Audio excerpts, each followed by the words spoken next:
أعوذ بالله من الشيطان الرجيم. بسم الله الرحمن الرحيم. ومن يقنت منكن لله ورسوله وتأمل صالحا نؤتها أجرها مرتين وأعتدنا لها رزقا كريما. يا نساء النبي لستن كأحد من النساء إن اتقيتن فلا تخضعن بالقول فيطمع الذي في قلبه مرض وقلن قولا معروفا وقرن في بيوتكن ولا تبرجن تبرج الجاهلية الأولى وأقمنا الصلاة وآتينا الزكاة وأطعنا الله ورسوله إنما يريد الله ليذهب عنكم الرجس أهل البيت ويطهركم تطهيرا. واذكرن ما يتلى في بيوتكن من آيات الله والحكمة إن الله كان لطيفا خبيرا. إن المسلمين والمسلمات والمؤمنين والمؤمنات والقانتين والقانتات والصادقين والصادقات والصابرات والخاشعين والخاشعات والمتصدقين والمتصدقات والصائمين والصائمات والحافظين فروجهم والحافظات والذاكرين الله كثيرا والذاكرات أعد الله لهم مغفرة وأجرا عظيما. وما كان لمؤمن ولا مؤمنة إذا قضى الله ورسوله أمرا أن يكون لهم الخيرة من أمرهم ومن يعص الله ورسوله فقد ضل ضلالا مبينا. وإذ تقول للذي أنعم الله عليه وأنعمت عليه أمسك عليك زوجك واتق الله وتخفي في نفسك ما الله مبديه وتخشى الناس والله أحق أن تخشاه فلما قضى زيد منها وترا زوجناكها لكي لا يكون على المؤمنين حرج في أزواج أدعيائهم إذا قضوا منهن وترا وكان أمر الله مفعولا. ما كان على النبي من حرج فيما فرض الله له سنة الله في الذين خلوا من قبل وكان أمر الله قدرا مقدورا. الذين يبلغون رسالات الله ويخشونه ولا يخشون أحدا إلا الله وكفى بالله حسيبا. ما كان محمد صلى الله عليه وآله وسلم أبا أحد من رجالكم ولكن رسول الله وخاتم النبيين وكان الله بكل شيء عليما. يا أيها الذين آمنوا اذكروا الله ذكرا كثيرا وسبحوه بكرة وأصيلا. هو الذي يصلي عليكم وملائكته ليخرجكم من الظلمات إلى النور وكان بالمؤمنين رحيما.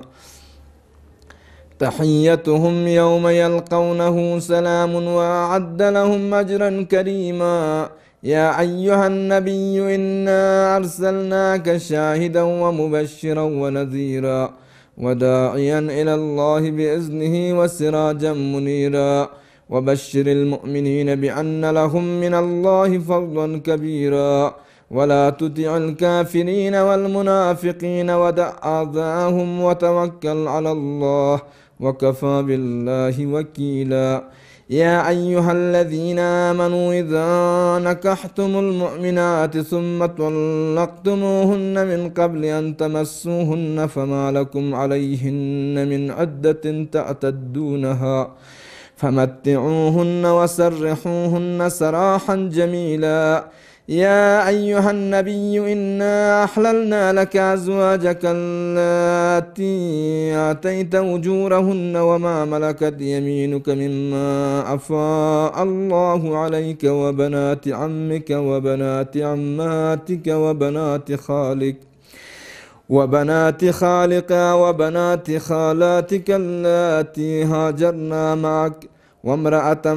مؤمنة إن وهبت نفسها للنبي إن أراد النبي أن يستنكحها خالصة لك من دون المؤمنين قد علمنا ما فرضنا عليهم في أزواجهم وما ملكت أيمانهم لكي لا يكون عليك حرج وكان الله غفورا رحيما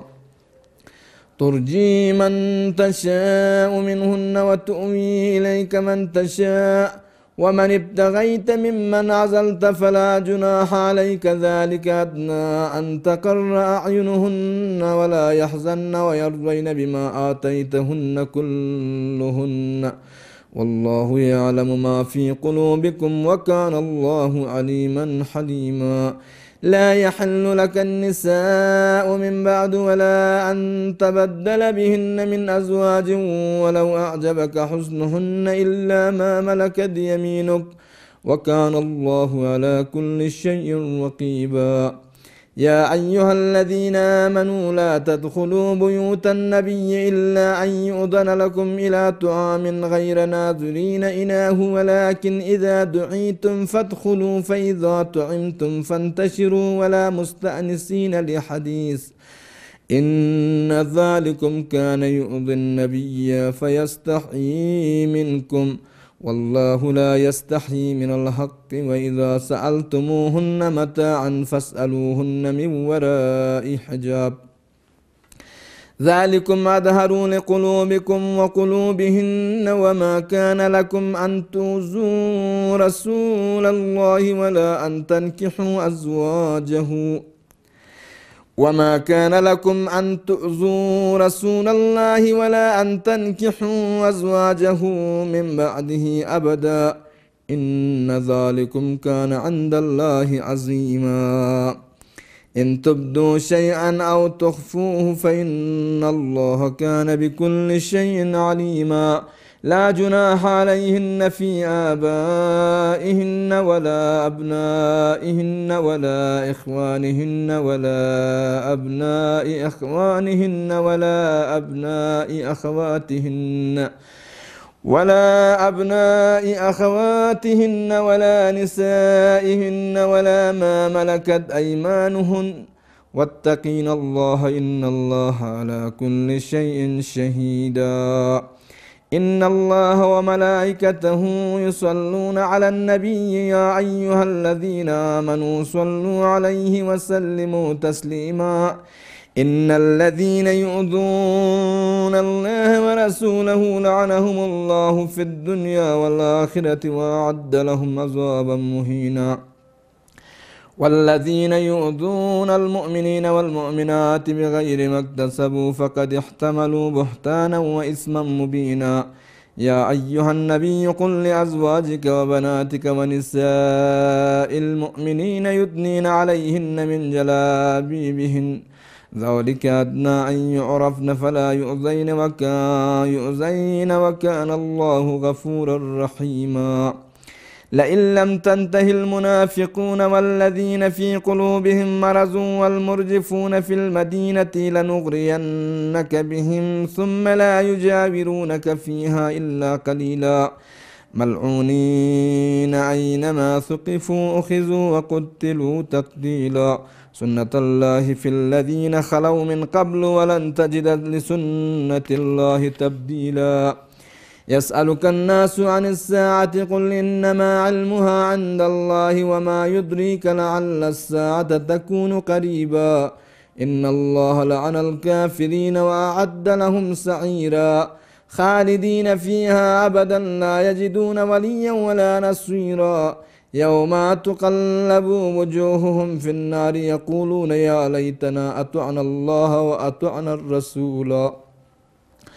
وقالوا ربنا إنا أطعنا سادتنا وكبراءنا فأضلونا السبيلا ربنا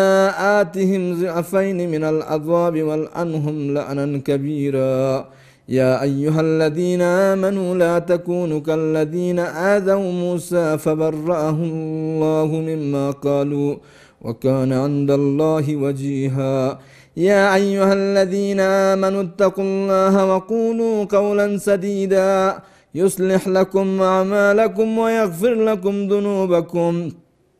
ومن يطع الله ورسوله فقد فاز فوزا عظيما إنا عرضنا الأمانة على السماوات والأرض والجبال فأبينا أن يحملنها وأشفقنا منها وحملها الإنسان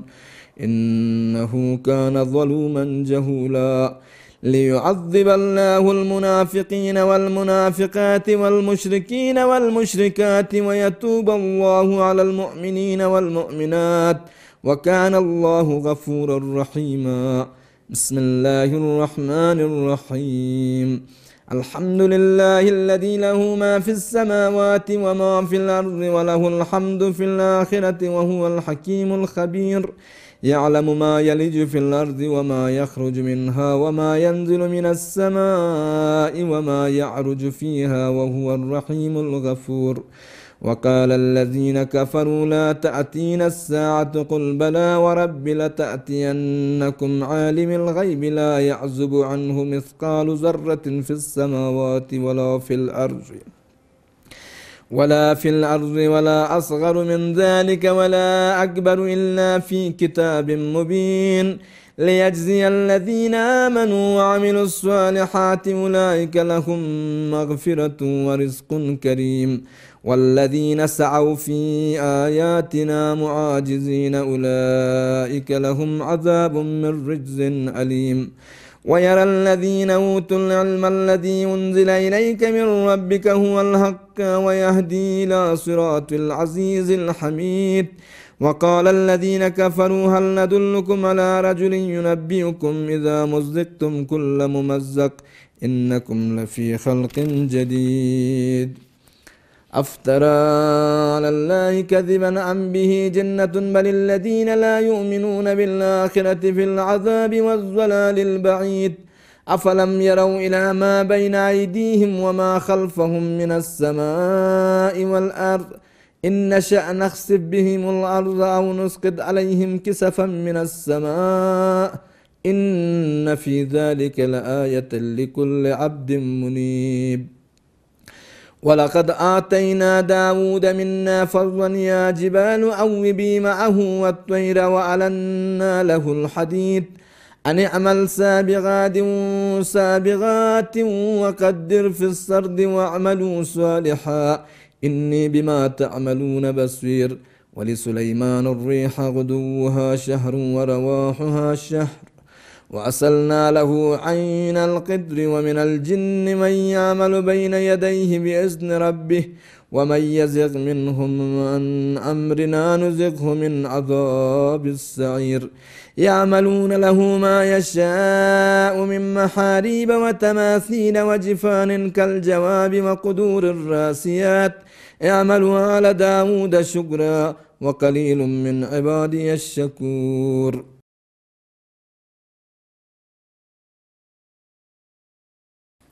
فلما قضينا عليه الموت ما دلهم على موته إلا دابة الأرض تأكل من سأته فلما خر تبينت الجن أن لو كانوا يعلمون الغيب ما لبثوا في العذاب المهين لقد كان لسبإ في مسكنهم آية جنتان عن يمين وشمال كلوا من رزق ربكم واشكروا له بلدة طيبة ورب غفور فأعرضوا فأرسلنا عليهم سيل العرم وبدلناهم بجنتيهم جنتين ذواتي أكل خمط وأصل وشيء من صدر قليل ذلك جزيناهم بما كفروا وهل نجازي إلا الكفور وجعلنا بينهم وبين القرى التي باركنا فيها قرى ظاهرة وقدرنا فيها السير سيروا فيها ليالي وأياما آمنين فقالوا ربنا باعد بين أسفارنا وظلموا أنفسهم فجعلناهم أحاديث ومزقناهم كل ممزق إن في ذلك لآيات لكل صبار شكور ولقد صدق عليهم إبليس ظنه فاتبعوه إلا فريقا من المؤمنين وما كان له عليهم من سلطان إلا لنعلم من يؤمن بالآخرة ممن هو منها في شك وربك على كل شيء حفيظ قل ادعوا الذين زعمتم من دون الله لا يملكون مثقال ذرة في السماوات ولا في الأرض وما لهم فيهما من شرك وما له منهم من ظهير ولا تنفع الشفاعة عنده إلا لمن أذن له حتى إذا فزع عن قلوبهم قالوا ماذا قال ربكم قالوا الحق وهو العلي الكبير قل من يرزقكم من السماوات والأرض قل الله وإنا وإياكم لعلى هدى أو في ضلال مبين قل لا تسألون عما أجرمنا ولا نسأل عما تعملون قل يجمع بيننا ربنا ثم يفتح بيننا بالحق وهو الفتاح العليم قل أروني الذين ألحقتم به شركاء كلا بل هو الله العزيز الحكيم وما أرسلناك إلا كافة للناس بشيرا ونذيرا ولكن أكثر الناس لا يعلمون ويقولون متى هذا الوعد إن كنتم صادقين قل لكم ميعاد يوم لا تستأخرون عنه ساعة ولا تستقدمون وقال الذين كفروا لن نؤمن بهذا القرآن ولا بالذي بين يديه ولو ترى إذ الظالمون موقوفون عند ربهم يرجع بعضهم إلى بعض القول يقول الذين استضعفوا للذين استكبروا لولا أنتم لكنا مؤمنين قال الذين استكبروا للذين استضعفوا ونحن صددناكم عن الهدى بعد إذ جاءكم بل كنتم مجرمين وقال الذين استضعفوا للذين استكبروا بل مكر الليل والنهار استأمروننا أن نكفر بالله ونجعل له أندادا وأسروا الندامة لما رأوا العذاب وجعلنا الأغلال في أعناق الذين كفروا هل يجزون إلا ما كانوا يعملون وما أرسلنا في قرية من نذير إلا قال مترفوها إنا بما أرسلتم به كافرون وقالوا نحن أكثر أموالا وأولادا وما نحن بمعذبين قل إن ربي يبسط الرزق لمن يشاء ويقدر ولكن أكثر الناس لا يعلمون وما أموالكم ولا أولادكم بالتي تقربكم عندنا زلفى إلا من آمن وعمل صالحا فأولئك لهم جزاء الضعف بما عملوا وهم في الغرفات آمنون والذين يسعون في آياتنا معاجزين أولئك في العذاب محضرون قل إن ربي يبسط الرزق لمن يشاء من عباده ويقدر له وما أنفقتم من شيء فهو يخلفه وهو خير الرازقين ويوم يحشرهم جميعا ثم يقول للملائكة أهؤلاء إياكم كانوا يعبدون قالوا سبحانك أنت ولينا من دونهم بل كانوا يعبدون الجن أكثرهم بهم مؤمنون فاليوم لا يملك بعضكم لبعض نفعا ولا ضرا ونقول للذين ظلموا ذوقوا عذاب النار التي كنتم بها تكذبون وإذا تتلى عليهم آياتنا بينات قالوا ما هذا إلا رجل يريد أن يصدكم أن يصدكم عما كان يعبد آباؤكم وقالوا ما هذا إلا إفك مفترى وقال الذين كفروا للحق لما جاءهم إن هذا إلا سحر مبين وما آتيناهم من كتب يدرسونه وما أرسلنا إليهم قبلك من نذير وكذب الذين من قبلهم وما بلغوا معشار ما آتيناهم فكذبوا رسلي فكيف كان نكير قل إنما أعظكم بواحدة أن تقوموا لله مثنى وفرادا ثم تتفكروا ما بصاحبكم من جنة إن هو إلا نذير لكم بين يدي عذاب شديد قل ما سألتكم من أجر فهو لكم من أجري إلا على الله وهو على كل شيء شهيد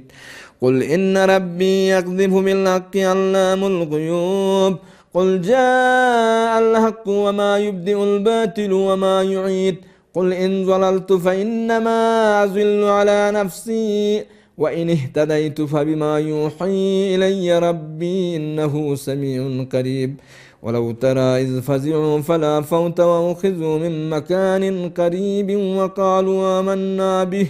وأنى لهم التناوش من مكان بعيد وقد كفروا به من قبل ويقذفون بالغيب من مكان بعيد وحيل بينهم وبين ما يشتهون كما فعل بأشياعهم من قبل إنهم كانوا في شك مريب بسم الله الرحمن الرحيم الحمد لله فاطر السماوات والأرض جاعل الملائكة رسلا أولي أجنحة مثنى وثلاث ورباع يزيد في الخلق ما يشاء إن الله على كل شيء قدير ما يفتح الله للناس من رحمة فلا ممسك لها وما يمسك فلا مرسل له من بعده وهو العزيز الحكيم يا أيها الناس اذكروا نعمة الله عليكم هل من خالق غير الله يرزقكم من السماء والأرض لا إله إلا هو فأنى تؤفكون وإن يكذبوك فقد كذبت رسل من قبلك وإلى الله ترجع الأمور يا أيها الناس إن وعد الله حق فلا تغرنكم الحياة الدنيا ولا يغرنكم بالله الغرور إن الشيطان لكم عدو فاتخذوه عدوا إنما يدعو حزبه ليكونوا من أصحاب السعير الذين كفروا لهم عذاب شديد والذين آمنوا وعملوا الصالحات لهم مغفرة وأجر كبير أفمن زين له سوء عمله فرآه حسنا فإن الله يضل من يشاء ويهدي من يشاء فلا تذهب نفسك عليهم حسرات إن الله عليم بما يصنعون والله الذي أرسل الرياح فتثير سحابا فسقناه إلى بلد ميت فأحيينا به الأرض بعد موتها كذلك النشور من كان يريد العزة فلله العزة جميعا إليه يسعد الكلم الطيب والعمل الصالح يرفعه والذين يمكرون السيئات لهم عذاب شديد ومكر أولئك هم يبور والله خلقكم من تراب ثم من نطفة ثم جعلكم أزواجا وما تحمل من أنثى ولا تضع إلا بعلمه وما يعمر من معمر ولا ينقص من عمره إلا في كتاب إن ذلك على الله يسير وما يستوي البحران هذا عذب فرات سائغ شرابه وهذا ملح أجاج ومن كل تأكلون لحما طريا وتستخرجون حلية تلبسونها وترى الفلك فيه مواخر لتبتغوا من فضله ولعلكم تشكرون يولج الليل في النهار ويولج النهار في الليل وسخر الشمس والقمر كل يجري لأجل مسمى ذلكم الله ربكم له الملك والذين تدعون من دونه ما يملكون من قطمير إن تدعوهم لا يسمعوا دعاءكم ولو سمعوا ما استجابوا لكم ويوم القيامة يكفرون بشرككم ولا ينبئك مثل خبير يا أيها الناس أنتم الفقراء إلى الله والله هو الغني الحميد إن يشاء يذهبكم ويأتي بخلق جديد وما ذلك على الله بعزيز. ولا تزر وازرة وزر أخرى وإن تدع مثقلة إلى حملها لا يحمل منه شيء ولو كان ذا قربى إنما تنذر الذين يخشون ربهم بالغيب وأقاموا الصلاة ومن تزكى فإنما يتزكى لنفسه وإلى الله المصير. وما يستوي الأعمى والبصير ولا الظلمات ولا النور ولا الظل ولا الحرور وما يستوي الأحياء ولا الأموات إن الله يسمع من يشاء وما أنت بمسمع من في القبور إن أنت إلا نذير. إنا أرسلناك بالحق بشيرا ونذيرا وإن من أمة إلا خلا فيها نذير وإن يكذبوك فقد كذب الذين من قبلهم جاءتهم رسلهم بالبينات وبالزبر وبالكتاب المنير ثم أخذت الذين كفروا فكيف كان نكير. ألم تر أن الله أنزل من السماء ماء فأخرجنا به ثمرات مختلفا ألوانها ومن الجبال جدد بيض وحمر مختلف ألوانها وغرابيب سود ومن الناس والدواب والأنعام مختلف ألوانه كذلك إنما يخشى الله من عباده العلماء إن الله عزيز غفور. إن الذين يتلون كتاب الله وأقاموا الصلاة وأنفقوا مما رزقناهم سرا وعلانية يرجون تجارة لن تبور ليوفيهم أجورهم ويزيدهم من فضله إنه غفور شكور. والذي أوحينا إليك من الكتاب هو الحق مصدقا لما بين يديه إن الله بعباده لخبير بصير. ثم أورثنا الكتاب الذين اصطفينا من عبادنا فمنهم ظالم لنفسه ومنهم مقتصد ومنهم سابق بالخيرات بإذن الله ذلك هو الفضل الكبير. جنات عدن يدخلونها يحلون فيها من أساور من ذهب ولؤلؤا ولباسهم فيها حرير وقالوا الحمد لله الذي أذهب عنا الحزن إن ربنا لغفور شكور. الذي أحلنا دار المقامة من فضله لا يمسنا فيها نسب ولا يمسنا فيها لغوب. والذين كفروا لهم نار جهنم لا يقضى عليهم فيموتوا ولا يخفف عنهم من عذابها كذلك نجزي كل كفور. وهم يسترخون فيها ربنا أخرجنا نعمل صالحا غير الذي كنا نعمل أولم نعمركم ما يتذكر فيه من تذكر وجاءكم النذير فذوقوا فما للظالمين من نصير. إن الله عالم غيب السماوات والأرض إنه عليم بذات الصدور. هو الذي جعلكم خلائف في الأرض فمن كفر فعليه كفره ولا يزيد الكافرين كفرهم عند ربهم إلا مقتا ولا يزيد الكافرين كفرهم إلا خسارا. قل أرأيتم شركاءكم الذين تدعون من دون الله أروني ماذا خلقوا من الأرض أم لهم شرك في السماوات أم آتيناهم كتابا فهم على بينة منه بل إن يعد الظالمون بعضهم بعضا إلا غرورا. إن الله يمسك السماوات والأرض أن تزولا ولئن زالتا إن أمسكهما من أحد من بعده إنه كان حليما غفورا. وأقسموا بالله جهد أيمانهم لئن جاءهم نذير ليكونن أهدى من إحدى الأمم فلما جاءهم نذير ما زادهم إلا نفورا استكبارا في الأرض ومكر السيء ولا يحيق المكر السيء إلا بأهله فهل ينظرون إلا سنة الأولين فلن تجد لسنة الله تبديلا ولن تجد لسنة الله تحويلا أولم يسيروا في الأرض فينظروا كيف كان عاقبة الذين من قبلهم وكانوا أشد منهم قوة وما كان الله ليعجزه من شيء في السماوات ولا في الأرض إنه كان عليما قديرا ولو يؤاخذ الله الناس بما كسبوا ما ترك على ظهرها من دابة ولكن يؤخرهم إلى أجل مسمى فإذا جاء أجلهم فإن الله كان بعباده بصيرا بسم الله الرحمن الرحيم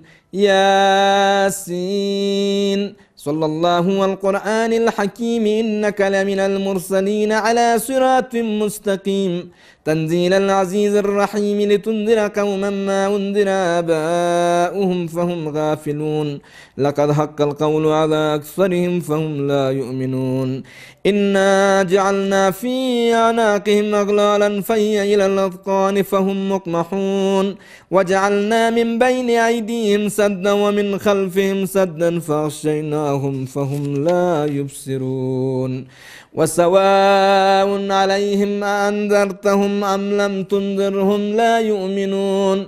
إنما تنذر من اتبع الذكر وخشي الرحمن بالغيب فبشره بمغفرة وأجر كريم إنا نحن نحيي الموتى ونكتب ما قدموا وآثارهم وكل شيء أحصيناه في إمام مبين واضرب لهم مثلا أصحاب القرية إذ جاءها المرسلون إذ أرسلنا إليهم اثنين فكذبوهما فعززنا بثالث فقالوا إنا إليكم مرسلون قالوا ما أنتم إلا بشر مثلنا وما أنزل الرحمن من شيء إن أنتم إلا تكذبون قالوا ربنا يعلم إنا إليكم لمرسلون وما علينا إلا البلاغ المبين قالوا إنا تطيرنا بكم لئن لم تنتهوا لنرجمنكم وليمسنكم منا عذاب أليم قالوا طائركم معكم أئن ذكرتم بل أنتم قوم مسرفون وجاء من أقصى المدينة رجل يسعى قال يا قوم اتبعوا المرسلين اتبعوا